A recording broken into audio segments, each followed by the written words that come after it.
I stood and watched the coffin being lowered into the ground. I could hear the quiet noise of traffic and muffled conversations in the background as friends and family left my wife's grave. My children, Alexander, 21, and Chelsea, 20, stood on either side of me. We hugged each other and processed the grief. I could feel them shaking as they quietly cried with me. Unfortunately, their grief was much greater than mine. I knew I should be more upset about Joan's death, but in some twisted way, I was glad it had turned out this way. At least this way I was spared the pain and suffering of divorce and the financial turmoil it would have entailed. Divorce, you ask? Well, yes. You see, the night she died in a traffic accident, I found out I was married to a lying, cheating whore. I sighed and remembered again the happiness of our early years and how my marriage had spiraled out of control over the past 2 years. Joan and I dated all through my last year of high school and my first year of college. We developed a relationship. In our first semester of college, we almost lost our scholarships because we were so accepting of hanging out. Sure, we had to live in the dorms, but we still found a way to be together almost every night. It seemed like the right time for Joan to go back to college never came. Finally, when Alexander was a freshman and Chelsea was a senior in high school, Joan went back to college. She treated it like a duck to water. As if she had never dropped out, she dove headfirst into her classes and unfortunately decided to experience the whole college experience. She made friends who were a little younger than her, right up to the age of our kids. If they were good people, she accepted them into her circle of friends. As she became more and more immersed in the social life of college, she began to change. She was no longer my loving stay-at-home wife. She started treating me with disdain and getting upset when I complained about her spending a lot of time out of the house in the evenings. She started coming home later and later, was drunk many times, and her clothes were disheveled. Joan became aloof and resented social outings with our friends or my work. Of course, she had a reason for coming home late on non-holiday nights and also on those nights when she had classes. According to her, she had to study at the library, she had a night class, and afterwards she and her friends would go to a local hangout to discuss the class. She needed to relax, etc. I guess I was like most cuckolds. I just didn't notice the signs of a cheating slut. All I knew for sure was that our life went downhill about a year after she went back to college. She always had an excuse. Too tired, headache, had to get up early the next day, and so on. I had fun with her once a week if I was lucky, and then it was like it was just a favor she was doing me. Literally, my world came crashing down on Thursday night. Joan had an evening class that was supposed to end around 9:20 p.m. Given the distance we lived from the university and the traffic, she had to be home no later than 10:15 p.m. I finally gave in and went to bed without her at 11:30. Of course, I was angry. She promised me that she would stop going out with her friends, that she would come home earlier. Che.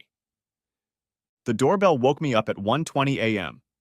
No sooner had I gotten to the door than someone started pounding on it. Okay, okay, I yelled, grabbed my pants, turned on the bedroom light, and stumbled my way to the front room. Who's there? I asked. Finally, I got to the door and swung it open. I was furious, expecting to find that my drunken wife wanted in and couldn't get the key into the lock. I stopped in shock when I saw a police officer standing on the porch of my house. I looked further through the open door and saw a black and white car sitting in my driveway. The officer flinched, then asked, "Mr. Rowland?" "Yes." "Your wife is Joan Rowland?" When I nodded my head in agreement, the officer continued. "Mr. Rowland, I'm afraid I have some bad news for you. The van your wife was riding in this evening was hit by a semi-truck. I'm afraid she and the 3 young men traveling with her were killed in the accident. The driver of the semi-truck was obviously drunk and ran a red light at a high rate of speed." "Excuse me, sir. Are you alone, sir? Or is there someone you can call?" I... About that time, my daughter Chelsea came down the stairs. She was dressed in a robe and was wiping her eyes from sleep. "Daddy, what's wrong?" The officer looked at her, then said, "Sir, I'm sorry. If you stop by the station in a day or two, the accident report will be ready. We'll also need you to examine the body for verification at your earliest convenience." He tipped his hat and said, "Ma'am, I'll just leave you guys to it. Again, I apologize." I stood in the doorway and watched the police car pull away from my driveway. I could feel the tears streaming down my cheeks, and then Chelsea put her arms around me and led me back into the house. After I told her what had happened, we sat in the living room together and cried. We dozed off sitting together on the couch. Finally, around 6 in the morning, I shook myself awake and started making plans for the next few days. I called my son at his apartment, then Joan's parents and my parents. I also called the funeral home and arranged for them to pick up the body. I was still in a state of shock, but I was starting to come around a bit. Before I could think about the implications of my wife's death, the man from the funeral home called. He said they could only pick up the body after I identified it. I called to make an appointment to see Joan. While I was on the phone, I remembered that the officer had said Joan had died while riding in the van. I called the police to make sure she wasn't in her car. I also asked about her purse and other personal items. The officer told me that they did not have any of Joan's personal belongings. From the records, they tentatively identified her by the medical bracelet she was wearing. After I identified Joan's body, my daughter and I went to the university and drove around until we found Joan's parked car. I gave Chelsea the spare key. I waited for her to start the car and followed her toward home. When we got home, Chelsea and I searched the interior of the car, looking for Joan's purse and books. When they weren't there, we opened the trunk and found several items, many of which shouldn't have been there. Joan's purse was lying neatly in the trunk on top of the neatly folded dress she had worn to class the night before. Opening the purse revealed several unused condoms. Later that day, to pass the time, I started cleaning the car and found 3 used condoms under the front seat to pass the time. I started to get frustrated, even angry. Sometimes Chelsea drives to college in our car instead of her little pickup truck. My first thought was that she was entertaining one of her guy friends in the back seat. I got out of the car, evidence in hand, and yelled, "Chelsea, come here for a minute, please." When Chelsea entered the garage, her eyes still red from crying, I turned to her and growled, "How do you explain this?" I watched her turn white and then red as I continued to speak. I thought, "No, I hoped we raised you better than this. You know it's not the best form of birth control. I know your mom told you how much trouble you could get into using them. How could you risk that?" Chelsea stood staring at me in shock. Then her face broke, and she burst into tears again. Through her tears, I heard her say, "Daddy, how could you think I would do something like that? Are you telling me they're not yours? You borrowed the car last weekend. Who else could have?" I felt my stomach clench, and I felt nauseous. I stopped talking and looked at my daughter. She was looking into my eyes, and I could see that the same thought had visited her too. Her hand came up to her mouth and she blushed again. "Oh," she said. "Oh, no, no, Daddy, it can't be. Maybe it was Alex. He uses Mom's car sometimes." And then the rest of that day and the next were filled with phone calls and visits from family and friends. Our relatives from out of town started coming to services. I finally called the police station and learned that the accident report was ready. I told my family I was on my way to pick it up, and then Chelsea looked up from her conversation. "Hold on, Daddy. I'm coming with you." I started to tell her no, that I wanted to be alone, but she kept talking, not letting me finish. "No, Daddy. I'm going. You don't need to do this alone, and besides..." Well, when we got to the police station and told the female officer why we were here, she got a sad look on her face. She turned and walked over to the file cabinet in the back room. She took an envelope from the folder and walked back to the window. She placed the envelope on the counter and ran her hand over it. She looked at my face and said, "Mr. Rowland, I don't know how much you've been told about this accident, but..." She took a deep breath and exhaled and then continued, "You really shouldn't look at that report unless you need to. Just let your wife go and keep the good memories." "I'm sorry, sir." I stood in confusion for a moment, then snatched the report out from under her hand. "Thank you, officer. We had some problems, but we loved each other deeply. Of course, we'll have good memories of our life with Joan." The officer threw me a pained look and turned back to her desk as Chelsea and I walked out of the station. As we got into my truck, I took a moment and opened the report. The first thing I saw was a stack of photos. The van was a mangled mess, with the cab of the semi resting on top of it and the front bumper just where the center seat should have been. I shifted my gaze to the next photo and took a breath. My stomach clenched, and I let out a deep sob. Chelsea turned to me and asked, "Daddy, what happened?" I shook my head and tried to stuff the pictures back into the envelope. I was crying so hard it was hard to breathe. I felt my stomach cramp up and began to feel my breakfast trying to rise. I dropped the envelope and just had time to open the door before my stomach started emptying into the parking lot. "Oh no," I heard Chelsea moan. I finished vomiting and wiped my mouth with the back of my palm. I turned back to the truck in time to catch my daughter when she hugged me and started crying. Now we knew why Joan's dress was folded up in the trunk of her car. The pictures in the newspaper had the whole sordid story written all over it. We finally decided that she kept the clothes in the trunk in case she got dirty or something. Now I knew the truth. She was dirty, but not in the way I had assumed. There was no sign of foul play. Joan appeared to have voluntarily entered the van with the men. At first, the police suggested that Joan might have been forced into the van. But the investigation found several witnesses who saw her leave with the three young men. Apparently, they left the classroom at recess in the middle of class. Our family was devastated first by Joan's death, and now even more so by her promiscuous behavior. I knew she was unhappy with her life, but I had no idea that she had become a whore. When I thought about her behavior, I became fearful for my own health. I didn't know how long she had been sleeping around, and I was afraid she might have given me some kind of disease. I made a note to get checked for STDs immediately. Fortunately, I didn't have to worry about my job. I owned a small construction company, so I didn't have to worry much about work. I had a good management structure, and my friends at work helped me get the job done right and on time. Within a few weeks, I was a mess. I was angry and lashing out at everyone. I was so angry at my wife and the three guys who were having fun with her that I would sometimes scream, wishing they were alive so I could hurt them more. Heck, one of them was only 19 years old. He was younger than our son. The others were in their early 20s. I wanted to hurt someone, but I couldn't do it because they were all dead. I kept putting off going to the doctor to get an STD test because I was embarrassed to do it. Finally, my kids made an appointment for me and took me to the doctor. After the test results came back, I found out I had gonorrhea. I know I should have gotten tested as soon as I thought about getting sick, but I just didn't.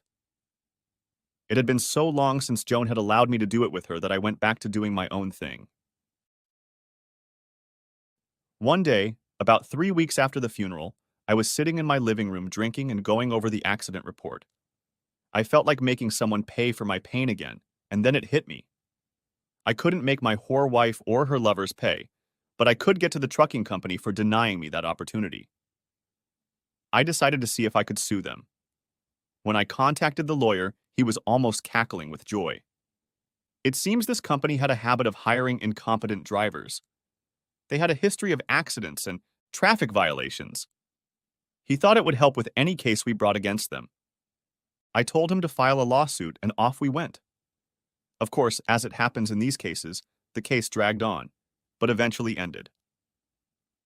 Nearly 2 years after the accident, I was living almost $3 million better off, even after the lawyer took his 30%. My life was still in the crapper, but at least I now had the means to build a really nice house. Life was horrible. I was no longer enjoying my job, and I couldn't be in the house my wife and I had built for ourselves.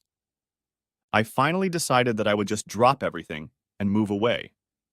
I know I was running from my memories and pain, but so what? At the end of May, my son graduated from college with a degree in construction management. He had already been working part-time for the company for several years, and I decided to hand over day-to-day management to him. I allowed him and his new wife to live in my house rent-free, on the condition that the guest house was always at my disposal. My daughter had her own apartment in the basement. She had taken up residence in a room that at one time was intended for servants. I made it clear to her that she could continue to live in her basement apartment until she decided to move. I prepared legal documents that spelled out living arrangements, job, salary, responsibilities, and so on. I had no idea when I would return home or where I would be going, so I tried to provide for everything. And my daughter was getting a degree in business administration and was also working part-time for a company, so I felt safe leaving. 3 weeks after graduating from college, I loaded up my brand new F250 Super Crew Powerstroke 4x4 and hit the road. I had no idea where I was going, when I would get there, or how long it would take me to get there. I had a small 26-foot fifth-wheel trailer with everything I needed inside. I guess the hippies of the 1960s would say I was trying to find myself. I was hauling my little 650cc motorcycle on a rack I had constructed in the back of the trailer. Since it was early summer when I left, I turned my nose north and rode. It was amazing. The farther away from home I got, the more relaxed I felt. The first day I drove 12 hours, stopping only for gas and other necessities.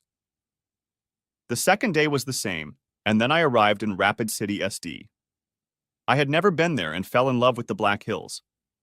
I found a small campground and settled in. Every day I got up to see the sunrise. I would leisurely drink coffee, enjoying the morning, and then have a late breakfast. In mid-morning, when it warmed up a bit, I would go for a bike ride. If I saw a beautiful place, I would stop and enjoy the view, or go down the trail to admire the view, or bike to it. I took many scenic rides on my bike while enjoying the Black Hills. I especially liked the little town of Keystone, SD. I rode the train between there and Hill City several times and explored both towns very well.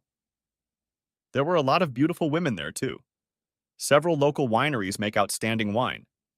Perhaps I bought and drank too much of it, but so what? In the evenings, I would go out to dinner in town or to a bar, or I would cook at camp and have a drink with my 3 companions. Me, and me. Sometimes, while walking around camp, I would stop and visit with other campers. Occasionally, someone would stop at my place as well. I was surprised at how many of the campers were regular travelers. Many of them didn't have homes, just trailers or motorhomes. Wow. They all seemed so happy. We exchanged stories. At first, I didn't want to talk about Joan, but eventually I just said that my wife was killed in a traffic accident and I needed to get away to heal. Many times I was not asked for details about her, and rarely about my children. It helped me and allowed me to bury the pain somewhat. I spent 3 weeks at this campground and then decided to move on. I continued west on I-90 highway and came to a little town called Sturgis. Oh, you've heard of it? Well, I found out that the bike rally was about to start, so I decided to stay. I found a good place to put my trailer and started setting up. I stayed there until the end of the rally, and oh, how much fun I had. By the time the rally got into full swing, I had learned to wave off comments about the small size of my bike. Of course, I suppose my willingness to provide my new friends with beer and some lovely ladies with a bed to sleep in helped too. I had to leave to get a break from all the things I had time to do. I still wake up and dream about all those beautiful ladies who were strutting around the camp showing off their wares. Was I ashamed of my actions? Oh, hell no. I was no longer married, and as far as I knew, neither were the ladies I was sleeping with. I continued west on I-90 and fell in love with Montana too. I stayed several times in western Montana, again meeting wonderful people at the campgrounds. One campground in particular was particularly memorable. It was near the small town of Rock Springs, located a little east of Missoula. There was a testicle festival going on there. There were cowboys, cowgirls, bikers and their bitches, and regular people like me. I was only there for 1 day and night. During the day, I got to see a wonderful wet t-shirt contest. I must confess that I did nothing but watch that evening. The next morning, I traveled on and was out of the mountains by late afternoon. I decided I didn't really like the country I was driving through. I depressed the gas pedal and tore towards Seattle, Washington. Oh boy, I spent another month there just sightseeing. I relaxed on the beach for a few days, then hiked up Mount Rainier and relaxed again. I was regaining my strength, forgetting about my pain, and it felt great. Finally, I decided to move south and took US 1 and 101 highways. If I saw a place I liked, I stopped. It took me another 6 weeks to get to San Francisco. I stayed there for a few days and then moved south. For some reason, Southern California didn't appeal to me. There were lots of beautiful women there, and on the beaches they displayed their wares for all to see. But something about their behavior left me cold. They seemed uninteresting and fake to me, so I headed east on the I-10 freeway. Oh my. Boring. This part of the US consisted of miles and miles and miles and miles. I finally arrived in one of my favorite cities, San Antonio. Joan and I really enjoyed the river trip, and even though I had memories of it, I enjoyed my week there. I found even more great food and beautiful, willing women. I met one girl who quickly won my heart. She was part Latina and worked at the campground where I parked my trailer. She checked me in, and for some reason we got along very well. In the evening when I checked in, I was sitting under the awning of my trailer, and she was walking down the road in a tiny two-piece swimsuit. All of her parts were on display, and she was perfect. I figured out her age. About 22 or 23. It later turned out that she was 27. She was about 5 feet 7 inches tall and weighed about 125 pounds. Her black hair was almost shoulder length, and her smile lit up the evening when she saw me. The little varmint walked up to me and said, "What are you doing out here in this heat? At least you should be in the pool and cooling off. I know for a fact it's nice and cool in there. If you don't like the pool, many of us go down to the river and swim there. The pool is cleaner, though." I know it's hot here, but I was just enjoying the views. I'll probably get to the pool soon. I really needed to unwind after my day trip. Well, come on down soon. The water's great down there, and there's usually some nice people to chat with. Mary smiled sweetly at me and turned back toward the center of the campground and the pool, located about 75 feet from my spot. I got up and went inside to change into my swim trunks and then followed her to the pool. When I got there, Maria was swimming, however, in the deep pool. In the shallow end were two younger children with a chubby woman I mistook for their mother. An older couple was sitting at one of the tables reading. I dove into the water and swam 3 laps quickly, then climbed out and got my lounge chair. I jumped into the water and climbed into the chair. It sank under my weight so that only my shoulders and head were showing out of the water. Leaning back, I opened my beer and watched Maria. Maria and I talked for over an hour before she had to leave. I learned that she was the daughter of the owner and had just gotten her degree in business management. She was married, but her husband was drinking and promiscuous, so she divorced him. She moved back home to help her parents until she decided what she wanted to do with her life. Her parents were semi-retired, and she was trying to decide if she wanted to run a business for them or go into another line of work. She liked the relaxed atmosphere of the camp, but the earning potential was less than other places. Over the next 2 days, Maria and I became very close. She was easy to talk to and a lot of fun. I told her about my marriage and how I eventually just handed my business over to my kids and went off into oblivion. We discussed her desires and dreams. During my trips outside of camp, I noticed that there was no store or gas station within some distance. Besides the camp, which was large, there were several houses nearby. I suggested that she and her parents open a small store that would sell fuel. Mary became excited about the idea, and we discussed feasibility studies, research to see if the idea was viable. That evening when we left the pool, Maria followed me to my trailer. I don't know when we did it, but on the way back to my place we held hands. Maria looked up at me and pulled closer to me. We stopped outside my door, and she turned to face me. In a daze, I followed this beautiful creature into my house. Maria slammed the door behind us, and I don't know how it happened either. but we got busy. I woke up the next morning at the crack of dawn. I grabbed my shaving kit, towel, and bathing suit, and then left. I was only gone about 10 minutes, but when I came out of the restroom, I met Maria's father. He looked concerned and stopped me. "Steve, have you seen Maria? She was going to the pool last night, but she never came home." "That doesn't sound like her. Her mother and I are worried something's happened to her." "Oh, shit," I thought. I just stood there staring at him for a minute. What could I say to this concerned father? I knew how I would feel if one of my kids, even as old as he was when I left home, didn't come home or called to say he was gone. I heard my trailer door close behind me and saw Maria's father's face when he saw her. His gaze moved to her, then to my face. I felt myself blush. Maria walked over to me and put her arm around my waist. "Daddy, I'm sorry I bothered you. I wasn't going out all night. Steve and I just fell asleep and I didn't get a chance to call or come home." I hugged Maria and said, "Shit. That didn't go well. Maria, I'm really sorry. I don't know how to fix this. You really should have called him or gone home last night. Now I guess I better move on before things get worse. Do you think I should talk to him?" "No, Steve. This is my fault. I'll make it right. Please don't leave because of this. Please?" Maria went to the camp office where her father had gone. I went back to my trailer and made coffee. I sat on my mat and watched the office. I could hear raised voices and I thought I could hear Maria crying. Finally, I couldn't stand it any longer and walked over to the office. I walked in and heard Maria and her parents talking in the back room. I walked around the counter and entered the small break room. All three family members looked up when I entered. Maria's father and mother stared at me as I entered.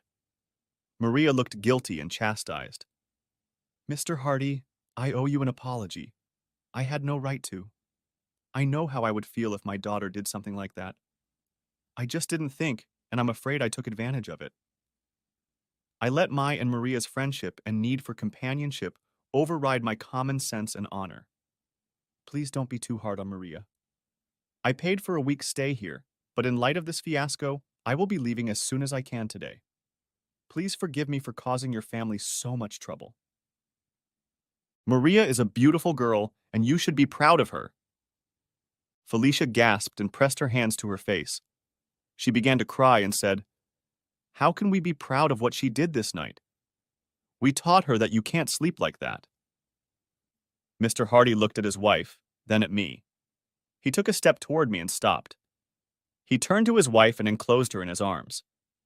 I felt my face redden, and I let out another apology. "No, I didn't mean it like that. Yes, we acted rashly, but that's not what I meant at all. Maria has a degree from a good college. She is intelligent, educated, and capable. She's a fine young woman. I'm sure she feels bad about bothering you. Look at the sadness on her face. But be proud of her accomplishments and forgive her and forgive us for breaking decorum." Maria drew close to me and put her arm around my waist. She leaned her head on my shoulder and looked into my face. The corners of her eyes showed moisture. She turned to her parents again and said, "Mom, Dad, I told you I was sorry to bother you. I didn't mean to do it, but, Mom, I'm a woman now, and I have feminine needs. I like this man. He's special, and I let my emotions rule me last night. Mom, you know he wasn't my first. Please don't blame him for that." I led him to the trailer and got in before he did. I rushed over to him. Maria smiled at me and then continued, "He's only a man, Mom. He did what nature intended." Felicia gasped and blushed again. Mr. Hardy looked at both of us, but especially at Maria. He lowered his eyes and said, "You're right, Maria. You are a woman now and should live your own life. We just expect more attention from you while you live under our roof. I don't like you sleeping around, but that's your decision. Just from now on, please let us know so we don't worry so much." Mr. Hardy turned to me and continued, "Steve, I can't say I like or approve of what you two have done. Heck, you're old enough to be her father, for goodness sake. How would you feel if a man your age slept with your daughter? However, there's no reason to leave if you don't want to. What's done is done. I think it would be best if I left. I turned and started to leave, but Maria held me back. Maria looked startled and said, "No, please, Steve. Don't leave now. Please. I want to talk to you about business and just please stay a few more days. For me?" I gave in and stayed another week. Maria and I talked about plans for the business and her future. I had never been as close to her parents as I had been, but they were polite to me. Mr. Hardy liked the idea of opening a small market and fuel depot. I made suggestions for the project and spent a lot of time with Maria. She was very special. I felt more alive with her than I had since Joan's death. By the time I decided to leave San Antonio, it was getting chilly at home. Not only did I not want to go home, but I didn't want to return to winter weather, so I decided to drive on to Florida. The day I was leaving, Maria was crying. She clung to me and made a spectacle of kissing me goodbye. I even saw some regret on her parents' face. Strangely enough, I was having a hard time moving on too. I had a business card for the company that had their phone number, email, and mailing address on it. I knew they had my phone number and email address, which I had listed on the registration card. Maria stood looking after me as I drove away. As long as the campground was in sight, I could see her if I looked in the rearview mirror. I found myself driving again on the I-10 highway heading east. At least this time the landscape wasn't as desolate as west of San Antonio. I had 5 days before I booked a spot that was carved in stone. I made the most of them and took a leisurely drive east. See, I owned a few weeks of timeshare with a company that had their resorts in the southeast. I planned to spend some time at these properties, otherwise I could have stayed with Maria longer. I lay by the pools and chilled at the resorts, but something was missing. As I recovered, I met more nice people and enjoyed socializing more and more, but I missed the good times I had in San Antonio. I moved further south and finally made it to the Florida Keys, ending up in Key West. It's so crowded there that I used my bicycle to get around most of the time. I had to be careful about drinking and driving, but I spent many nights at local hangouts within walking distance of the RV park. I also took advantage of the bus service. I made friends with many of the employees at my favorite bars and restaurants. I assumed I had become a resident because I had been there for 3 months. My kids were upset that I didn't go home for the holidays, but I just didn't feel like doing it. I invited them over to my house, but they declined. On Christmas Eve, I found myself at my favorite restaurant and bar, sipping margaritas and listening to holiday music. I had already finished my meal and was in no hurry to get back to my lonely trailer. It was already 8:30 p.m., and the customers had almost all left. The employees had closed all parts of the place and were cleaning up, preparing to close at 9 o'clock to go home to their families. My favorite waitress had been waiting for me all evening. I noticed that she looked almost as sad as I did. She walked up to my table and said, "Last call, Steve. Do you want one more before you go home?" I looked up at her and, without thinking, answered without hesitation. I saw a trail of tears on her cheek and reached up to wipe them away. She flinched when I reached for her and recoiled. I managed to take her hand and pull her to me and then said, "You look as sad as I do, Amanda. It looks like you've been crying. I'm sorry I scared you. I wasn't thinking. I was just going to wipe a tear from your cheek." Amanda flinched when I said that, and the tears flowed in earnest. I pulled her into my lap and hugged her while she cried. Her boss came out of the kitchen and stormed over to us. He reached for Amanda and said, "Damn it, Steve, what are you doing to Amanda? I thought you were a good guy. Now let her go and get out of here before I call the police." I let go of Amanda and started to get up, saying, "Hey, Sid. I didn't mean to upset her. I saw her crying and asked what was wrong." She started crying even harder, so I put her in my lap to hold her for a while. "Don't make a big deal out of it. I'm sorry." I started to walk away when Amanda said through a sniffle, "No, don't go, please, Steve." She turned to Sid and said, "Sid, he didn't do anything. We were just talking and I snapped. I've been feeling sorry for myself all night and, well, you know why, and when he asked me what was wrong?" Sid said, Okay, Mandy, but if he bothers you, just yell. Why don't you leave now? Me and the guys will finish up here. Try to have a Merry Christmas. Amanda replied through a sniffle. Merry Christmas, Sid.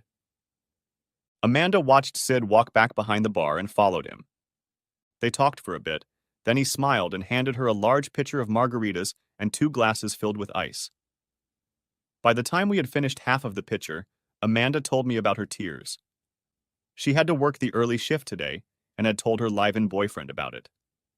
Yesterday, she had agreed to work the evening shift for one of her friends. The friend wanted to go out of town for vacation and wanted to leave early. Money changed hands, and they traded. Shifts. Amanda went to the beach and relaxed and then came home to change clothes, grab a bite to eat, and head to work. Upon arriving at their house, she found her boyfriend in bed with 2 of her friends. Of course, she got angry and they got into an argument. Since she started living with him in his little trailer, he kicked her out of the house, threw all her clothes out the door, and locked it up. Oh, Steve, she continued. Now I have nowhere to live, and I don't make enough to rent a place, even if I could find one on Christmas Eve. Sid said I could live on a cot in his garage for a couple days, but I don't know what I'll do after that. I guess I'll have to move on. Maybe move back home if my parents will let me stay at their place for a while for free. It's a hell of a thing, isn't it? A 33-year-old woman is running home to her mom because things didn't work out for her. I caught my asshole husband cheating, divorced him, and was left with nothing. Then found another asshole cheater as a boyfriend and got my ass kicked by him. Hell, every man I've found in my entire life has done bad things to me. I don't know why I even bother. I sat for a while thinking about Mandy and her problem. Finally, I sighed and said, Mandy, I don't have much room, but you can stay with me for a while. If you want, you can use the other bed in my trailer. It's not very big, but I think it'll be better than the cot in the garage. I laughed and continued. I think we have enough in common in what our comrades have been through to give each other support. Besides, you seem like a nice enough girl, and I'd hate to see you suffer even more than before because of what some asshole did to you. And believe me, I know how you feel. I had to talk some more and do some more coaxing, but that and another pitcher of Sid's really excellent margaritas convinced Amanda to come with me, at least for the holidays. As we left, you could still hear Sid fiddling around in the kitchen. Amanda let him know we were leaving, and we staggered outside and walked down the street to my trailer. I remember struggling to get the key into the lock, and Amanda giggled as she watched me. I finally opened the door and pointed to the couch, which turned into a spare bed. Here's your bed, Mandy. The showers and restroom are in that big building in the center of camp, or you can use my little unit if you don't mind being cramped. I usually use it at night and use the camp facilities during the day. I went to bed and knew nothing more until nearly noon on Christmas Day. I probably would have slept on, but I was awakened by the damn phone ringing. I hesitated for a moment, then mumbled, L.O. I heard Chelsea giggle over the roar of conversation in the background. In an overly cheerful voice, she almost sang, Merry Christmas, Daddy. How are you? We miss you. I was doing fine until you woke me up, honey. Giggling again. Woke you up? It's already noon. Why were you sleeping at this time of day? I forgot Amanda was in the trailer and wandered into the kitchen to make coffee. I looked up and Mandy blushed, turning her head. Oh, shit, I said. Sorry. Smack! I turned and hurried back to the bedroom when Chelsea asked, What are you apologizing for, Daddy? It's okay if you take a nap. I'm sorry we woke you up. I stammered back. What? Oh, nothing, honey. I just wasn't thinking, that's all. It's okay. I walked back to the main part of the trailer and saw Amanda making coffee. She turned and looked at me, and another small blush appeared on her face. She gave me a pained smirk and said, I guess you forgot I was here, huh? Yeah, sorry. I hope I didn't embarrass you too much. Daddy, who are you talking to? I thought you were still asleep. Oh. Daddy, I'm so sorry. I didn't mean to interrupt. No, Chelsea, it's nothing like that. One of my friends got kicked out of the house and she slept in my other bed. I just forgot she was. Here, went into the kitchen to make coffee and startled her. You didn't interrupt anything. Chelsea giggled and I smiled, watching Mandy's blush turn to a deep crimson. Chelsea, Alex, and I chatted for a couple more minutes, after which I hung up the phone. For some reason, Amanda and I hit it off, and she never moved out of my trailer. The next 2 months flew by. Amanda insisted that since I was providing her with living space, she provide food and alcohol. It turned out she was a great cook, and we got along great. We became best buddies, but nothing more. By the end of February, it was time for me to head north again. I didn't want to spend the summer in Key West and was ready for a different landscape. On one of her days off, Mandy and I were lounging by the pool sipping margaritas. I finally made up my mind and decided I had to tell her I was moving on. I poured each of us another glass and said, Mandy, I don't know how to say this other than to just come out and punch you in the face. It's time for me to move on. I don't want to spend the summer here and I want to see my kids again. You helped me heal, and I enjoyed our time together, but... I saw Amanda's eyes glaze over slightly. There was a tremor in her voice when she said, I've been waiting for this. I knew you wanted to come back north when it got warmer. I really don't know what to do. I'm tired of working at the bar, but there's nothing else for me here. I have a little savings. I think I'll apply and take the bus home. Maybe I'll find something there. Tourist season is coming up, and a lot of places in Branson are hiring for the summer. Mom and Dad live just a few miles out of town, so I'll be able to stay with them for a while. After lunch, I went to the camp office and let them know I was leaving at the end of the week. It was Tuesday, and I figured I'd have time to tie up all the loose ends by then. I hoped Amanda could find a place to stay for the remainder of the time she was in town. The next day, Mandy came home and told me she had applied. She agreed to work for a week and train her replacement. Sid didn't. Want to give her 2 weeks' notice. She smiled and said, I'd appreciate it if you could drop me off at the bus station when you get off on Saturday. Sure, anything for Mandy's friend. By Friday evening, I had packed everything and loaded it into the traveling compartment. The next morning, all I had to do was hook up the electricity, water, and sewer and leave. Amanda watched me make the final checks. And then a thought struck me. I said, Hey, Mandy, I'm heading north and this is on my way back to Missouri. Hell, my family only lives 70 or so miles from Branson. If you're not in a hurry to get there, why don't you come with me? I plan on stopping along the way and really don't intend to get home until mid-April. But if you want to leave early, you can. Heck, with each city closer to home, the cost of your ticket will be less. What do you say? Amanda sat looking at me, then smiled. I say yes. Thank you. I'll enjoy traveling with you and it will save me some money. But I don't think I'll stay with you for the whole trip, because I'll need to find a job sooner. A lot of places start hiring in March. I decided to go to the west coast of Florida. When I got to Fort Myers, I stayed for a week, and Mandy and I enjoyed lying on the beach, swimming in the Gulf, and relaxing.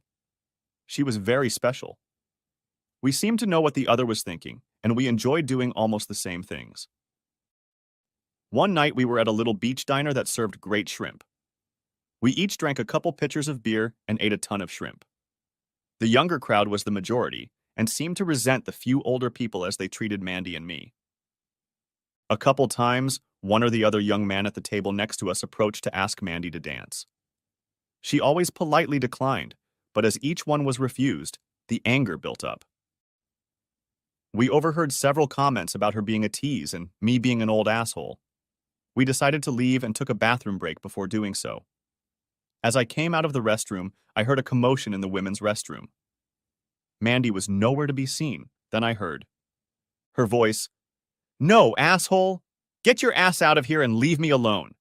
I told you I don't want to dance with you. Listen, sweetheart, you're a real woman and I want to dance with you. Now come on. When we're done dancing, if you still want to be with that old fart you're with now, you can find him again. We're on spring break and we're here to have fun, so let's get to it. The door to the women's restroom opened, and one of the punks who had been harassing Mandy came out of there, dragging a crying Amanda behind him. He saw me and smirked. Mandy looked at me fearfully. I didn't say anything. I took a half step toward the punk and kicked him. He let go of Amanda's hand and leaned forward. I quickly pulled Mandy towards the door. We were almost to it when one of the men at the table saw us. He stood up and said, "What the hell? I thought Joe went after that bitch."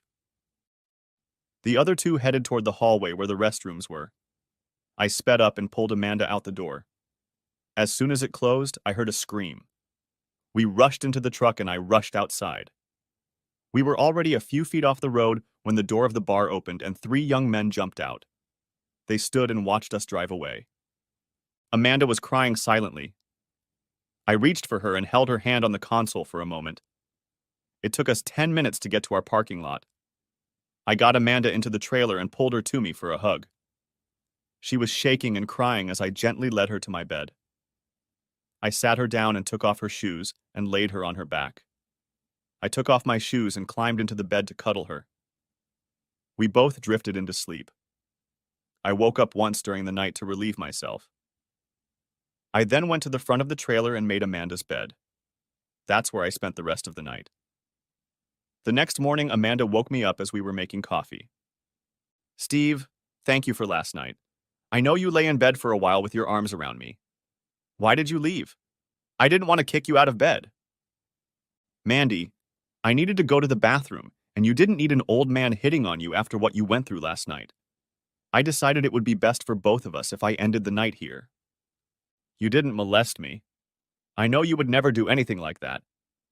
Why did I even think—" She looked at my morning wood covering my pants and blushed slightly, then continued, "Oh, I know you'd never do anything I didn't want you to." Amanda finished her coffee in silence and looked at me. "Steve, I'm done. I want to go home.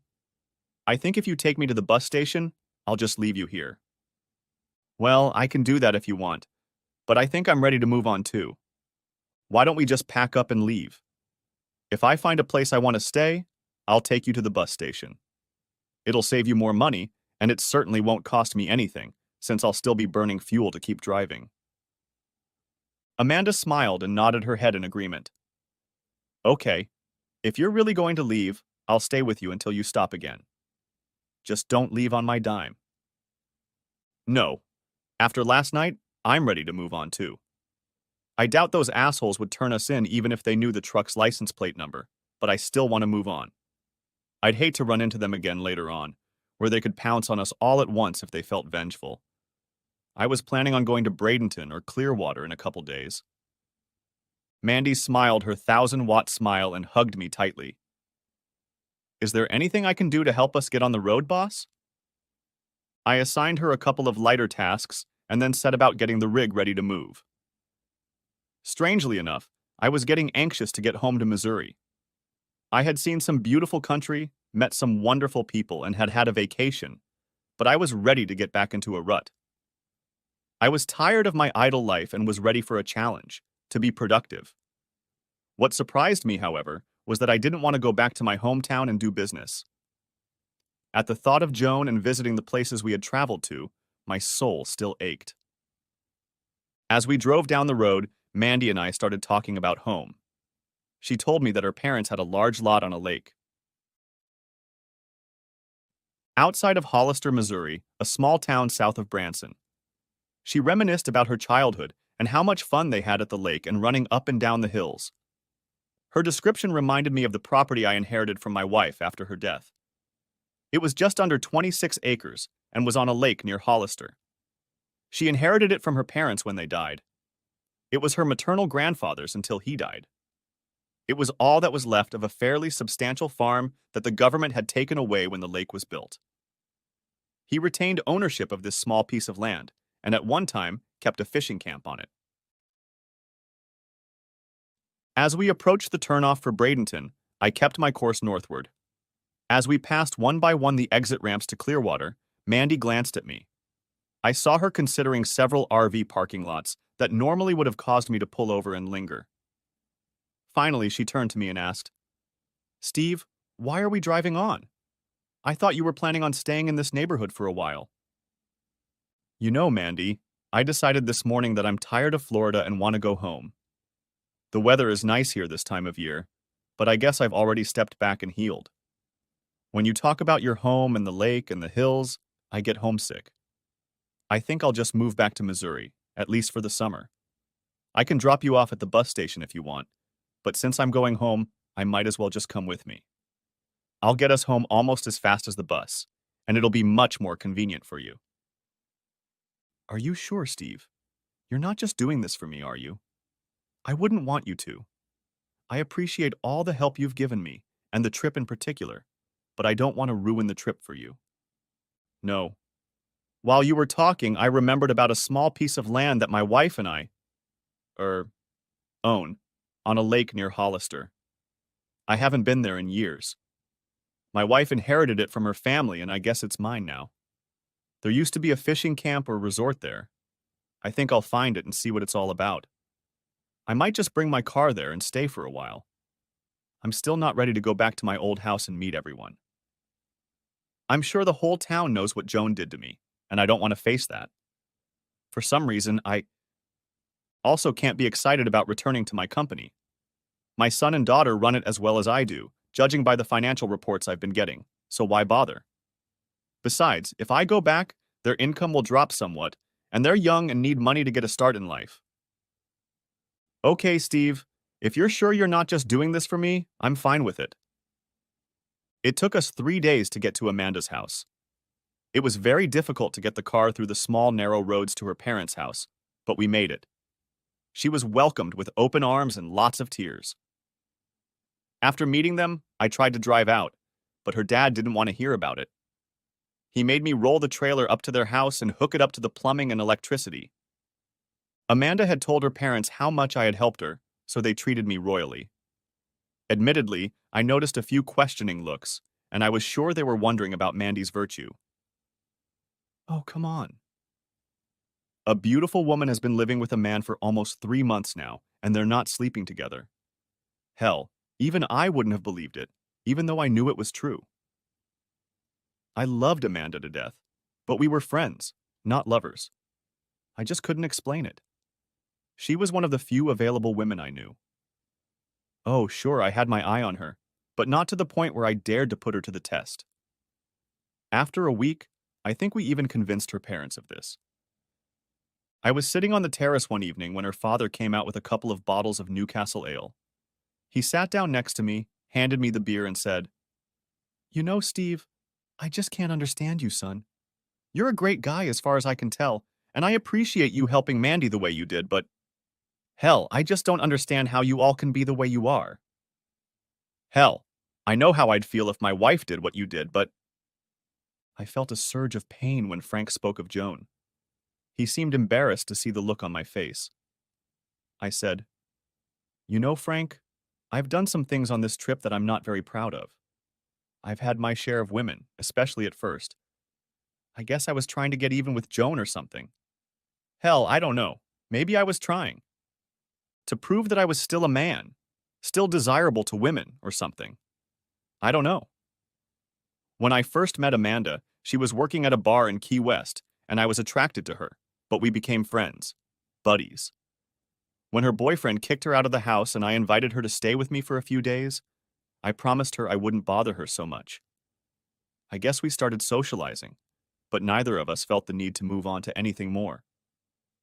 Frank looked at me and shook his head. After that, we just sat and watched the sunset as night fell on those beautiful hills. As the sun disappeared behind the hills, Frank turned to me again and said, "Yeah, Mandy told us that you have a piece of land somewhere out here on the lake.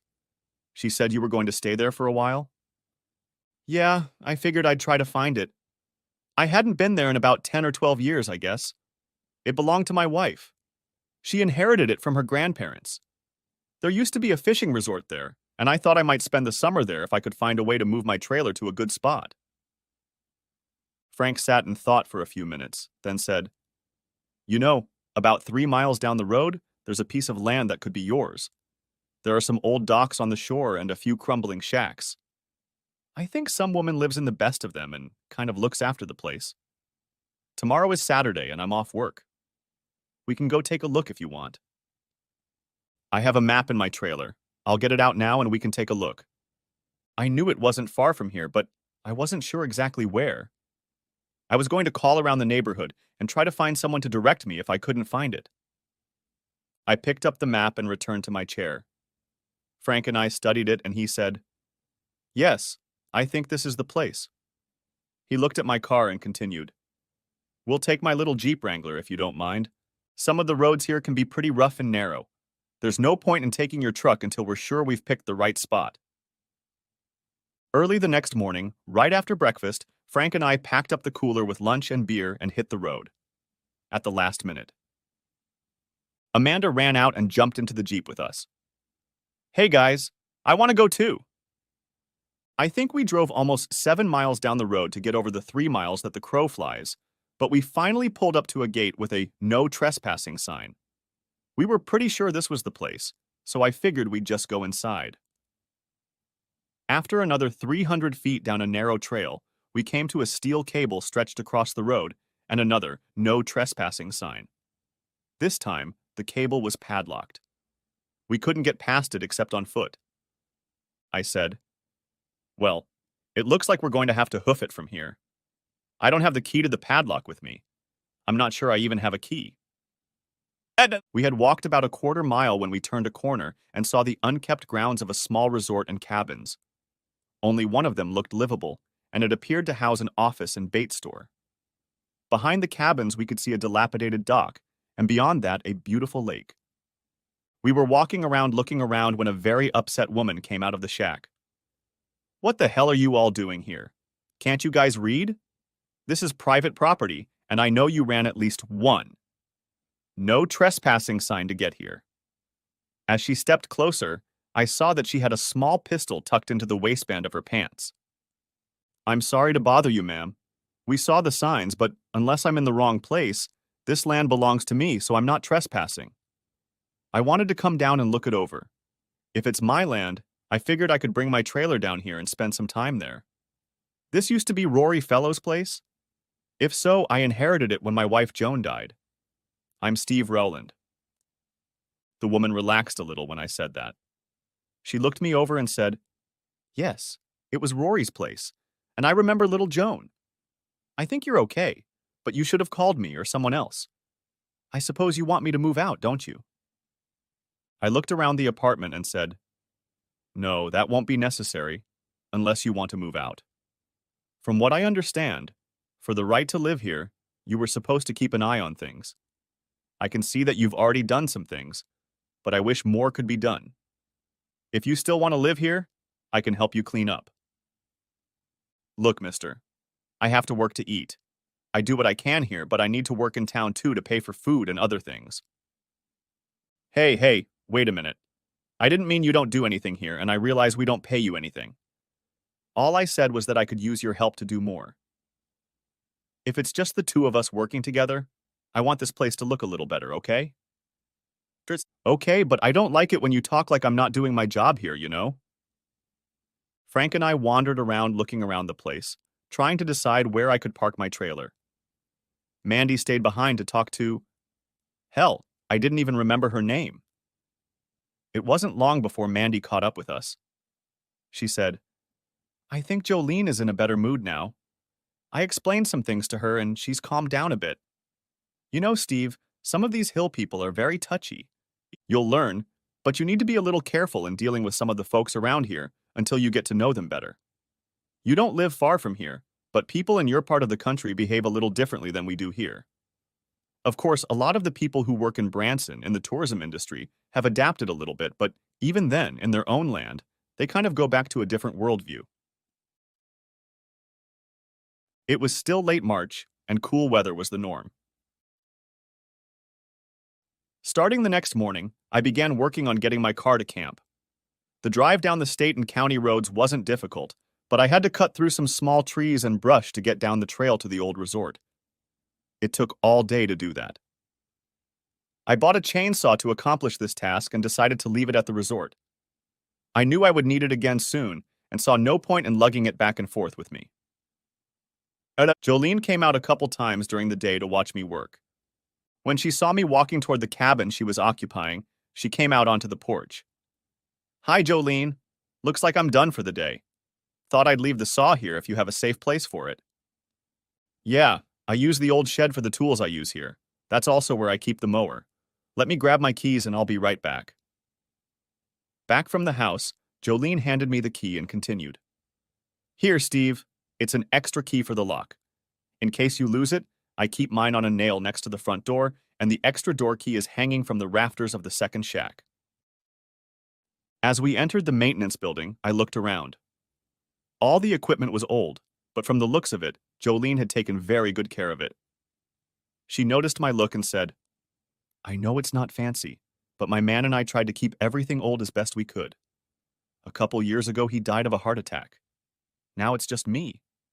The kids are out of town. One is in Branson, and the other lives in Springfield with his wife. It is very lonely here, but I just can't leave. My husband's daddy was the caretaker here when old Mr. Fellows still lived here. When we got married, we lived in Hollister until we had to move here to care for him. When he died, we just stayed and did what we could. That's wonderful, Jolene. I appreciate that. Before I go, I'll give you my cell phone number. I think you still have my address in case you need anything. I know we've had a few bills from you in the past that we needed to pay. Okay. Well, I guess I'll wander around for a bit and then go back to my trailer. I think I'll try to bring it back tomorrow. I haven't decided where I'm going to put it permanently, but at least it'll be here, and I won't have to drive back and forth. The next morning I had to be careful, but I did get my trailer to the campground. I set it up near Jolene's cabin for a while so I could have water and electricity. I spent some time that morning looking around all the cabins in the area to find a more permanent parking spot. I finally found the perfect spot and got to work preparing it. It was at the far end of the open area and had a great view of the lake. I could see the sun rising in the east and setting in the west. I had afternoon and evening shade and decided I would catch the cool breezes off the lake. It seemed like I was clearing a spot for an old campground. I found a water pipe sticking out of the ground with a non-freezing faucet on the end. When I tried it, no water flowed. There was also a fallen power pole at the edge of the overgrown shrubbery plot. By mid-afternoon, I had driven my trailer to this spot and leveled it. I spent the rest of the day stacking and burning brush and debris. When Jolene got home from work, she walked part of the way to my trailer and stood looking around with her hands on her hips. I smiled and waved, walking over to her. Steve, I see you found a nice place for your new home. You certainly made a difference in the place too. I'm feeling a little lazy though. You managed to get twice as much done in a day as I do. The next morning I went to Branson and found an equipment and tool rental place. I rented a hoe and front-end loader and returned to my new home. I spent the rest of the day digging a new water line to the trailer and using the loader to push out and pile up small brush. When Jolene returned, she was once again standing and surveying the area. She shook her head and, without saying anything, left for her house.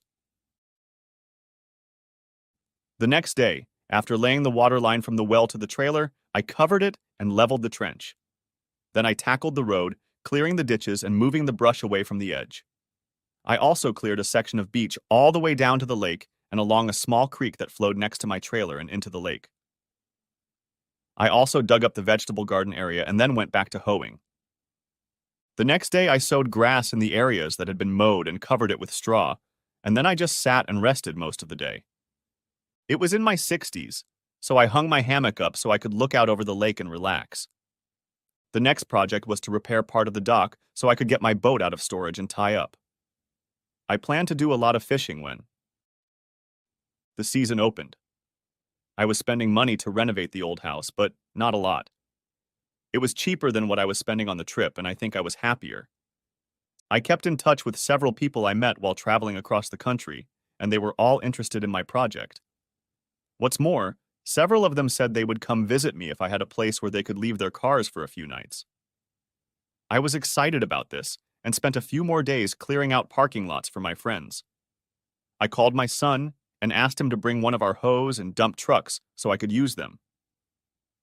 I repaired the road once more and hauled several loads of gravel to improve it, and then after running water and electricity, I decided to pour concrete pads in the areas I had cleared for the RV. By this time, Jolene was no longer surprised to find another major change when she returned home.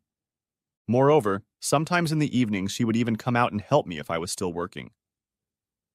I also kept in touch with Maria and her parents. She was very interested in my little project, and every time we talked, she wanted to know what I had done since the last time. She kept marveling at the pictures I sent her, and one day said she really wanted to see the place in person. I replied, "Why not? It's very beautiful here in early June. Why don't you come and see me then? Take your parents with you if they want to come too." I think I'll do that. Can you make a reservation for me somewhere? No. I have a cabin here that's not in too bad a condition. I'll clean it up and fix the major problems, and you and your family can use it if you all come. If it's just you, that's okay too. I have some friends who plan to come here in the summer, and they have several sites for their RVs, so if you all want to come by car, you can use one of them. My kids thought I was crazy to do all this work and spend money on the old campground, but after a heated discussion, they recognized that it was my land and my money, so if it made me happy, it would be okay. Besides, I think they decided they would enjoy coming here and spending a few weekends when it got warmer. In mid-May, my first visitor showed up. They arrived with a 36-foot tractor trailer and could barely get it into the house. It took us a few minutes to properly place it on the pad and then plugged it in. The first day they arrived, we just talked and found out what was going on. Over the next week or so, they did tourist activities, attended shows in Branson, and even used my pontoon boat to spend the day on the lake. Just before the first car left, another friend of mine pulled up with a slightly smaller fifth wheel. We accommodated them, and they followed the lead of the first couple. Jolene was still unsure of her reaction to the change, but I caught her visiting friends several evenings. The second couple and I were visiting one evening, and they were complaining about the long drive into town for groceries, beer, and so on. "Steve, why don't you stock up on some stuff at that store over there? It would make life easier for your customers." "Hey, Haas," I said. "I don't run an RV here. My family has owned this place for years, and I just poured some pads so my friends and family can park when they stop by." "What hell, Steve? You've got a gold mine here. I guess I thought you were going into business. I've been telling some of our friends how nice it is here, and a couple of them have told me they plan to come and stay with you." "I'm sorry. I misunderstood. I'll call them and tell them they need to find another place to stay when they come to Branson." When the first couple left, they tried to pay me for the place. I refused because I told them I considered them friends and guests, not customers. "Damn it, Steve. I consider you a friend, but you've put a lot of labor and money into setting this place up. We've used your water, electricity, and sewer. You need to do something about that at least." He pushed a check toward me and said, "Here, take this check for electricity and water at least. Besides, I never paid you for the boat and fuel we used. I know it's not as much as some nicer places, but I figured $30 a day for the site and added another $250 for the boat and fuel. Now I won't take no for an answer. Heck, the old lady and I want to go back. You have a great place to vacation here. If you had a pool, it would be perfect." As the second couple was leaving, they also insisted on leaving me a small check for the electric bill. To my surprise, late in the evening of June 1st, I received a phone call from Maria. "Steve, were you serious when you said I could come see you on June 1st? "Of course, Maria. Will you come over? I would love to see you here. I've missed our conversations and would love to see you again." "Good. I was afraid you were just being polite. When can we come over?" "Anytime you want to show up, dear. I don't do anything but fiddle around with things. I've already had a couple friends stay for a few days, but they left last week. It's just me and the caretaker here now." "Steve, we're in Hollister now. Can we come over tonight?" "Hell yes. Do you need directions or can I come and walk you over? What are you driving?" "We took Dad's motorhome. Is that okay?" Oh shit, honey, it's going to be crowded. The campground will handle it, but a couple turns in the road will be tough. The county road here is really narrow, too. Maria and her parents entered the address into their GPS, and before I could open the gate, they were already there. I looked up at the Class A motorhome and stared at them. Heck, I knew they were huge, but this one looked like a monster trying to roll into my little narrow driveway. I watched and watched as Phil, Maria's father, slowly made his way through my gate and started down the road. I walked ahead of him and watched. There was one steep turn that bothered me. When he got to it, he was halfway down and I had to stop him. His rear wheels were going off the road into a ditch, and it was deep enough that he would have gotten stuck if he had kept going. I walked up to the bus and made him back up. Fortunately, I still had a hoe and a couple pieces of gravel at camp. I drove to camp and brought several buckets of gravel to fill in the ditches on either side of the turn so he could drive into them and around the corner. In one place, I had to cut some tree limbs so he could drive under them. Jolene was standing in the yard with her mouth open when we came into her field of vision. She just stood there watching Phil put his car in the spot closest to mine and plugged in. When he came out to secure the fishing line, she came over to us and said, "I never thought I'd see something like this here in my life. You all must be crazy to bring that thing out here in the hills." I was still listening to Jolene when a small figure jumped down from the last step of the van, dodged Phil, and jumped into my arms. "Oh, Steve, it's so good to see you again. I've missed you so much." I looked at Phil and Felicia as she walked down the steps. My mouth was open and Phil was grinning. He shrugged and winked. Maria moved over to me and wrapped her arms around my waist. To say I was stunned was an understatement.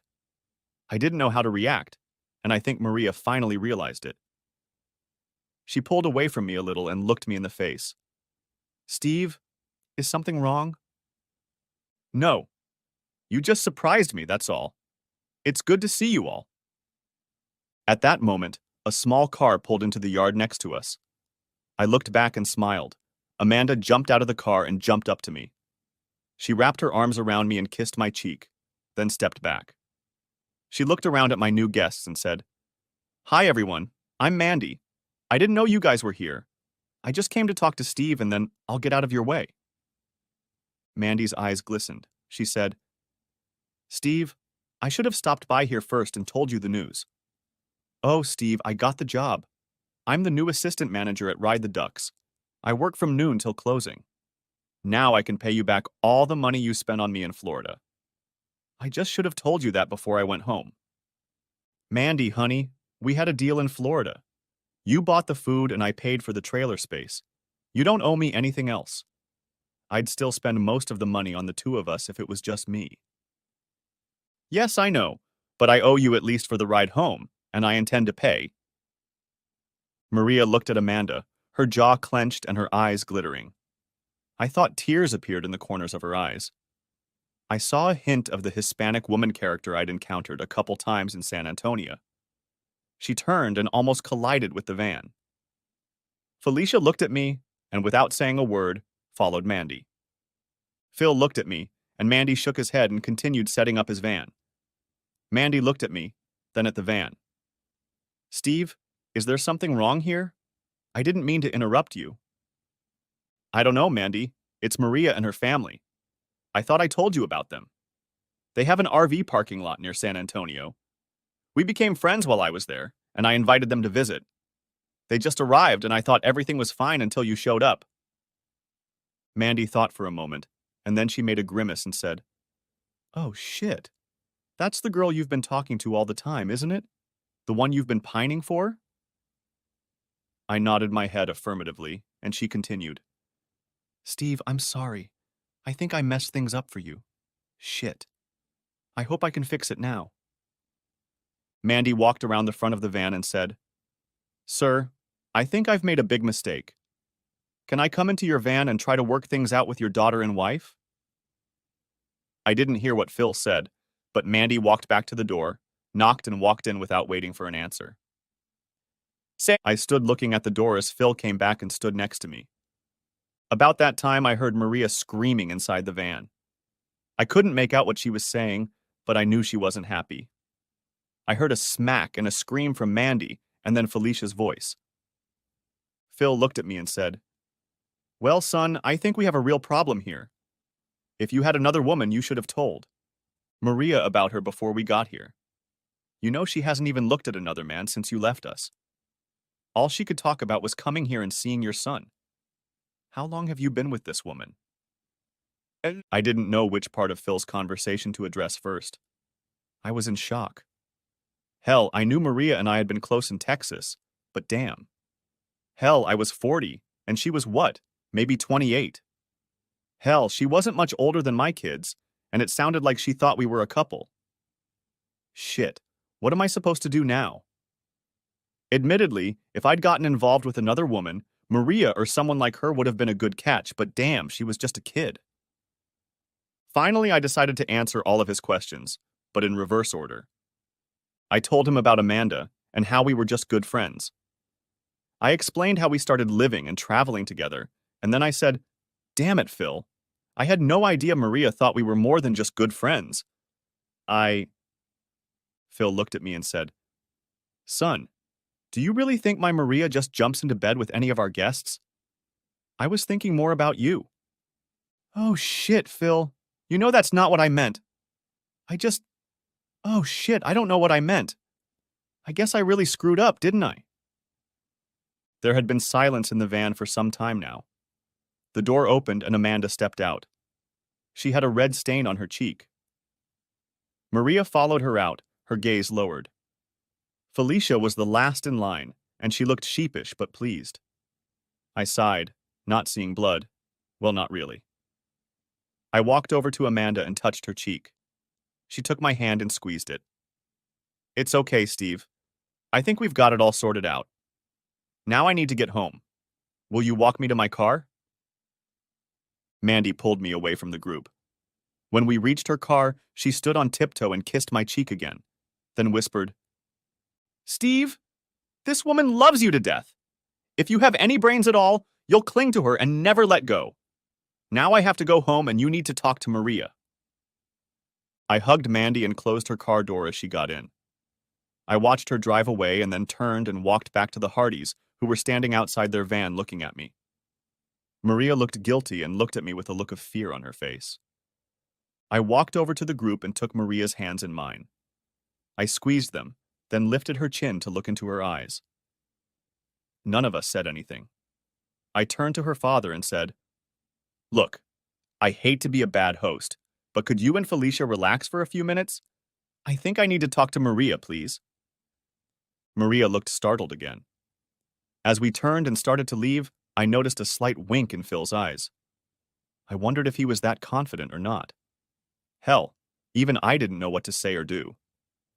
Maria and I walked in silence. After a few steps, I felt her take my hand. I looked up at her from below and caught her gaze in my direction. I led her to the clearing I had opened. There, I set up my hammock and a couple chairs around the fire. The grotto was secluded.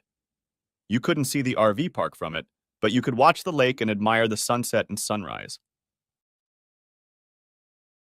A short path led to a creek where I had a small swimming hole that I used when I wanted to snorkel. Instead of sitting down in the chairs, I stopped and turned to Maria. I gently pulled her into my arms. I kissed the top of her head, took a deep breath and said, "Maria, I guess I'm just an ignorant man here. I knew we were close and had a great time in San Antonio. I felt closer to you than any other woman I have found on this journey of mine. I think you were the one who helped me heal and get over the betrayal and death of my wife. You were my friend and my lover when I desperately needed both. I always looked forward to our conversations on the phone and was very excited and happy when you agreed to come to me.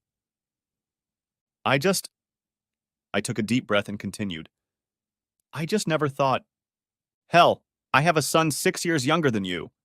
I didn't realize how you felt about me." Maria began to cry and through her tears said, "Steve, how could you? Do you really think I jump into bed with every guy I meet at? Camp who is handsome and flirts with me? Do you think I'm some kind of puta slut? I thought you felt the same way I do. Your age means nothing to me. It doesn't. I don't care about the age of your kids. I care about you. When you left, I thought we had a deal. We agreed to keep in touch while you healed, and we agreed to see each other again. After I met you and we spent time together, I didn't see any other man that I had the slightest interest in. You showed me that a man can be gentle, loving, and caring and still be my hombre, all man. And now you're telling me you don't love me, that I was just a piece of ass? No. Maria, never. You are so much more than that to me. You're a wonderful, beautiful, intelligent woman. I think of you often and enjoy your company immensely. I just never realized that you might consider me more than just a good friend. If no, when I marry again, I'll consider myself unspeakably lucky to be able to marry someone like you. But not to me. Is that what you mean, Steve? Not to a kid like me? No, Maria. That's not what I'm saying. I need time for my tired old brain to think over this wonderful gift you're offering me. I think of you many times, even when we're not on the phone. Even when Amanda and I were living together, I thought of you. Did she tell you that we never had intimacy? Maria nodded her head, then smiled briefly and whispered, I'm not sure I believe her. She's a beautiful woman and a good person, I think. I'm not sure any man could live with her for 3 months in a small trailer and not get her into bed. Maria pressed her lips together tightly, then said, That's good, Steve, but how many have you had fun with since you left me? None, Maria. There were many before you, after Joan died, and none afterward. At times I thought about it, but I decided I was putting it off because of Mandy. Maria started to cry, and I could see the anger on her face. I hurried my response and continued. No, Maria, that's not what I meant. I meant that I usually bring women to my trailer, and since she was there, I didn't feel like, oh, shit. Everything I'm about to say would be untrue. I admitted that since our breakup, I hadn't had any interest in other women. Sure, I admired beautiful women as any man should, but I'd never even tried to get another into bed. I just wasn't interested. Only one woman had been in my bed since I left San Antonio, and that was Amanda. We were out to dinner one night, and some college guys tried to hit on her. She got upset, and I kept her in my bed for part of the night. But we were fully clothed. Maria smiled and said, Yes. She told me about that night. She said her feelings were hurt when she woke up and found you sleeping on the couch she usually used. The rest of the week we went fishing, lay around camp, or went to whatever shows they wanted to see. Sometimes we would look at buildings and locations. The more they saw, the more Maria and Phil tried to talk me into reopening the campground and RV parking lot. And that Friday morning, Phil and I went into town to get some groceries. I still worked a little bit each day, but very little. I mostly bought groceries and things needed to entertain Maria and her parents. When we got back, Maria and Felicia were working on the cabin, which was in better condition. They had ripped off a lot of rotten boards, ripped out the carpet in the living area, and had already finished taking apart the ruined kitchen cabinets. Maria turned as we entered the cabin and smiled at me. She jumped up to me and gave me a hug. Then she pulled away and looked at me as if guiltily. Honey, please don't be mad at us for starting this job before we talk to you again. We talked this morning after you left, and decided that this cabin could be renovated for very little money. Even if you buy new appliances and cabinets, I think we can do it for less than $5,000 if we do the work ourselves. One of your friends called while you were gone and wanted to stop by for a visit if you were home and had room for their van. I told them to come over. There was plenty of room. Was that okay? Anyway, after I did that, we talked about the cabin, like I said, and decided to start working on it. If we can get it finished next week, they will be able to see it while they are here. I know it will be available to rent for at least $700 a week and at least $900 during the heaviest vacation season.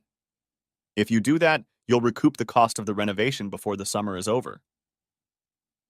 We can send them pictures of the cabin and the park itself so they can show them to others, and I know Mom and Dad will have pictures on display in their park when they get home. We have heard some of the people who stay in our RVs say they were going to come to Branson or have been here recently. A beautiful park like yours, I'm sure some would come here to stay, even as far away from the city as it is. A lot of people don't like the hustle and bustle of a big park in a crowded area. I'm sure athletes would come here as well. Please, can we at least finish this cabin? I laughed and hugged her. Her enthusiasm was impossible to resist. Okay, we'll finish this cabin and I'll clear out a couple more RV parking lots. I'll call Alex tonight and arrange for him to keep the backhoe longer and send over the tools I'll need. Maria made an embarrassed look and said, "Thank you, dear. I know you won't regret it. Do you think we could open a little store that sells items that run out quickly? You know, dry goods, sodas, canned goods, and so on. If you put up an ad for fishermen, you could even stock up on fishing supplies. I bet if you had a liquor license, you'd make money selling beer to your guests too. We sell a lot at Daddy's Park. Couldn't we do that?" I laughed again, then said, "I'm not so sure about that, Maria. Jolene lives in the old office and store, and that's where we'll have to put all this stuff. We may even have to replace the refrigerators. I'm not sure she'd want the store back in her house. Can we ask, please? Or we can put another shack for an office and store if she won't let us use her shack. I don't feel like talking about it either. Jolene is a good person, but you know she doesn't do much around here to earn free rent. I think you should ask her to do more or maybe start charging her." "I'm not sure that's right for me, dear. Let me think about it for a while." Saturday morning, Mary and her mother went into town to find carpet and cabinets and stuff for the cabin. Phil, I think, was napping. I was sitting in the shade resting when Jolene came out and sat next to me. I decided this would be a good time to bring up the subject of the little store and some of the other things Maria had mentioned. "Jolene, how are you doing this fine morning?" "I think I'm fine, Steve. Just feeling a little overwhelmed or something. I guess I feel guilty too. I know I don't really help you out on evenings and weekends. Hell, you do everything during the week that I did on weekends. It's a little busier around here now than I'm used to. It doesn't feel that way, if you know what I mean. Steve, I don't think I'm going to want to keep working here if you bring in a bunch of people who are always running around, sticking their noses into things, and always messing around. I was wondering what you were going to do here." "Jolene, I'm sorry. I probably should have talked to you about this earlier. When I came here, all I wanted to do was bring my trailer here and live in silence like you. Then I got calls from friends who wanted to visit me, and I set aside a few places for them when they came over. And now, hell, I don't know how to say this without it sounding bad, but I guess Maria and I—" Jolene laughed and interjected into my conversation. She said, "Yeah, I know about that. Yeah, a blind man could see what's going on in there. When are you going to make it permanent? I don't think this woman plans to come home when her parents leave. It's not right to keep her tied up without knowing how permanent she needs to be." "But that's not what I mean. It looks like you're going to make a fleet of RVs here, and I don't want to live in one of them. Is that what you're doing, Steve?" "I wasn't planning on doing that, but I guess I'm kind of on board with it, Jolene. Maria's excited about it, and Phil and Felicia think it'll work. I really don't want to quit my job at my age, but I also don't want to go home and run a construction company again. I think I'll let Maria talk me into opening a small RV park and see what happens. Hell, she even wants to open a little grocery store with groceries, snacks, and beer to sell to our customers and the fishermen she thinks will use our marina." I was afraid that's exactly what was going to happen. "Steve, you won't be upset if I find another place, more secluded, and move on?" "No, I understand. I can't say I want to put up with noisier people, but for Maria, I guess I'll have to. I have to admit that I've grown to love this girl, and if she wants an RV park, I'll let her have it. She grew up in a park like that, so I know she knows how to run it." Phil and Felicia were going to stay another 2 weeks. That would be long enough to help me fix up one cabin and do most of the hard work in the store and office. After Jolene left, Mary and I would remodel the living quarters in the office building and move in there. We had a large living room, kitchen dining room, and 2 bedrooms in the back of the office and small store. It was just enough for the 2 of us. I have to admit that I had plans to furnish things pretty fancy. I loved the comforts of home. When I traveled in an RV or went camping, it was different, and I put up with less luxury. But my house was my fortress, and I wanted it to be very comfortable. One day when we were in town doing some shopping before her parents left, I bought Maria an engagement ring. I don't remember asking her to marry me, but I can't say I was upset with the way things turned out. She took me to the store, and we picked out a ring. Her smile lit up the sky for the rest of the evening. Every time I looked at her, she was either looking at the ring again, or her mom was doing it. After the ladies admired the ring for a while, and we barbecued in my nook by the creek, Phil and Felicia disappeared. I opened the locker I kept in my grotto and pulled out a foam mattress and blanket from there. Maria and I sat and cuddled together, watching the sun set and nightfall. That's how we spent the night under the stars. The next morning, we put the mattress aside and walked to a small creek. About a half hour later, we were back in Phil and Felicia's van, holding hands. Phil was sitting in a chair under the awning drinking his morning coffee. Felicia was fiddling with the small gas grill and stove I had set up there for the convenience of the campers. Phil stood up and reached out to enclose his daughter in a hug. He hugged her and then said, "Honey, listening to you made me proud of my old heart. You have done what a good woman does to her man. If you take as good care of him as apparently he has taken care of you, you will have a wonderful life together. I just couldn't help but tease you both, and kind of wanted to thank you." Phil looked at Felicia and continued, "After listening to you two, Mom and I got a little excited too. It's been a while since I've worked so much at night." Felicia turned and looked at Phil, then said, "Well, you old prick, if you worked less outside and more when we go to bed, maybe something like this would happen more often." "I'm sorry, honey," Phil said. "I didn't realize I had neglected you. I'll be better from now on." Next chapter. We got our liquor license, bought new beer coolers and a few cold foods. Mostly I didn't buy anything to sell, so I wouldn't eat it myself if no one bought it. I kept 2 or 3 gallons of milk, some juice, and a couple cases of several varieties of soda. We also stocked up on candy, chips, and the like. Of course, we kept some groceries as well. I stocked up on vegetables, soups, flour, coffee, sugar, and other staples. We didn't have any fresh meat except for a couple packages of lunch meat. I had some eggs, bacon, sausage, and so on. I sold meat, but kept it frozen. That way, if it didn't sell, I could use it myself. Even without much advertising, we started getting calls and RVs started coming in. When I put up some signs and sent an ad to RV and camping magazines, business increased dramatically. Some of the late weekends in the summer, we were busy to the brim. I had to constantly restock the store, and we made a small profit there as well. Maria was happy, and when she was happy, she made sure I was very happy. Enough said. I decided that we would close the park at the end of September because most of the campers and fishermen had left by then. We spent a couple weeks cleaning up and fixing things, and then headed to San Antonio to see Maria's parents and get married. Everyone said the wedding was perfect. It probably was, but as you know, it's a women's business, so I take their word for it. I took Mariah to Florida for her honeymoon, after which we returned to San Antonio. We agreed that we would run her parents' RV park from November through February so they could travel. In March, we would return home and open our own RV park for the summer. Phil and Felicia would visit us for the summer, leaving their park in the hands of a fairly competent assistant. Business at their park in the summer was minimal, but they still spent most of the summer there to keep things running smoothly. In the winter, when we ran Phil and Felicia's RV park, I asked Amanda to serve as our park caretaker. She did minor cleaning, repairs, and made sure there was no vandalism. She lived in one of the cabins. During the summer, she worked in Branson at seasonal jobs.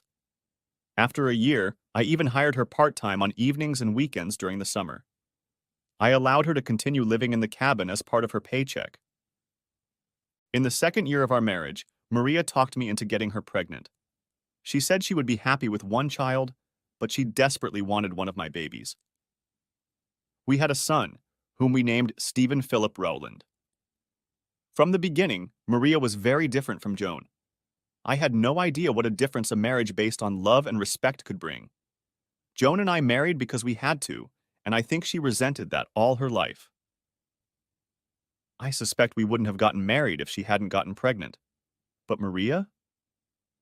I know I would die if she died or left me, but her leaving or cheating is one thing I don't have to worry about. Looking back, I don't think I have ever received this level of love or respect from Joan. She was never as content with our lives as Maria was with hers. I hated what Joan did to us, but now I realize what she may have been looking for. I know it sounds corny, but Maria and I are one. Where one goes, the other goes. We work in full view of each other most of the day and never tire of each other's presence. Joan and I have never been so close. I knew then, and I see now, that we both almost looked for opportunities to be away from each other. Even when we were home with each other, we were rarely in the same place together. Don't get me wrong. We run errands or go shopping in town without each other, but that's about it. We don't run around at night without each other. We don't have boys or girls' nights out, etc. People who do that don't have a marriage. They just live together. Amanda has finally found the perfect man. I'd like to think that Maria and I helped her do that. One of my friends from home lost his wife to a major illness. We invited him to stay at the cabin a few times to help him forget. After about a year, we noticed that when he was there, Amanda never strayed far from him. They got closer and closer, and finally it happened.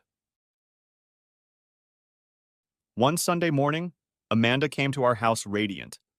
She showed us her new engagement ring. Amanda still helps out at the RV park, and she and Wally live in the cabin we let her have.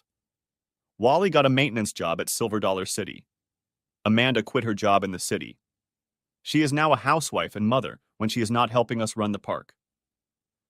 I added a room to the cabin where Wally and Amanda live for their child. After my wife's betrayal and death, it took traveling across the country for me to move on with my life. At first, I thought I could never get over the betrayal and the pain she caused me. Now I can safely say that I have moved past it and am living a much happier and more peaceful life than I ever thought possible 5 years ago when the shit came crashing down on me that horrible night. I thank my Spanish angel for her love and guidance as I continue my journey through life. The end. Thanks for watching. I hope you enjoyed it. So subscribe to my channel and watch the next video.